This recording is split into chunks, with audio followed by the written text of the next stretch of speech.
On pourra désormais l'appeler la tour qui donne la météo. Depuis décembre 2012, la tour First, dans le quartier d'affaires de la Défense, s'est équipée d'un système inédit. Chaque soir, son sommet change de couleur pour donner la tendance du temps du lendemain.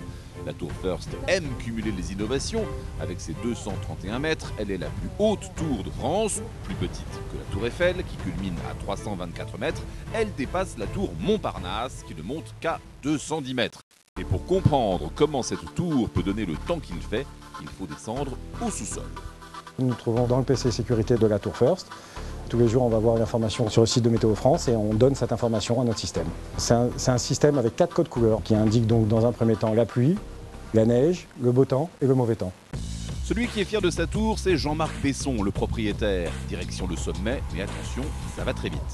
Le voyage démarre, donc on était au rez-de-chaussée de l'immeuble. Et là, on va se retrouver au 44e étage, assez rapidement, puisque c'est un des ascenseurs les plus rapides de France, 7 mètres et demi secondes. Donc ça va très vite, d'ailleurs on est arrivé, voilà, ça va très vite. Pour comprendre comment fonctionne le système des couleurs et arriver tout au-dessus, il faut encore prendre des escaliers. Première sensation, c'est comme à la montagne, en haut, il fait plus froid. Au rez-de-chaussée, s'il considère qu'aujourd'hui on est autour de 0,1 degré en bas, ici on doit être autour de -4 à -5. Alors là on est protégé, mais si on monte sur les pointes de tour, on peut arriver à même du -6, -7. Énormément de gens maintenant regardent le soir en sortant du bureau ou le matin en arrivant la couleur de l'indication météorologique. C'est devenu une sorte de réflexe. Et puis sur le plan architectural et esthétique, c'est beau, c'est joli à voir, c'est bien reçu. Le retour est très bon.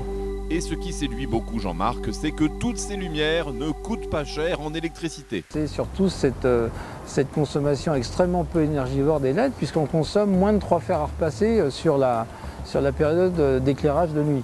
Il aura fallu 3 semaines pour installer les 2500 LED sur toute la structure du toit. Chaque ampoule est indépendante l'une de l'autre, ce qui permet de créer des mouvements de couleurs et laisse libre cours à la création des concepteurs.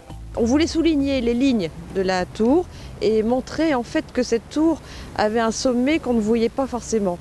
Et ensuite, on a voulu donner un sens, c'est-à-dire faire en sorte qu'il y ait un message fort qui puisse être diffusé et qui soit compris par le grand public. Et d'où l'idée de la météo. On avait pensé à d'autres choses, on avait pensé à la bourse, au CAC 40, bon c'était un petit peu plus banal, donc on a pensé plutôt à la météo. C'est sûr que les cours de la bourse, c'est moins poétique que la couleur du temps. Et vous allez voir que décider de la météo, c'est presque simple comme un coup de fil.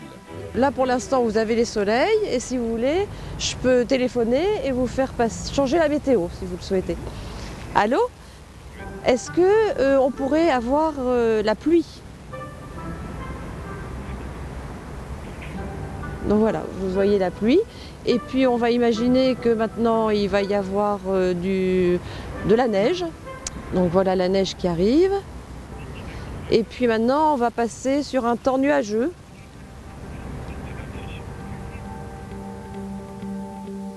Et encore, ce n'est qu'une petite partie des possibilités de l'éclairage de la tour. On peut s'amuser avec des ambiances multicolores ou même célébrer la fête nationale en bleu, blanc, rouge comme il se doit. Marie peut être fière, ce soir, elle avait le contrôle. En fait, l'espace d'un instant, j'ai l'impression de faire la pluie et le beau temps sur Paris. C'est ce qu'on appelle une idée lumineuse.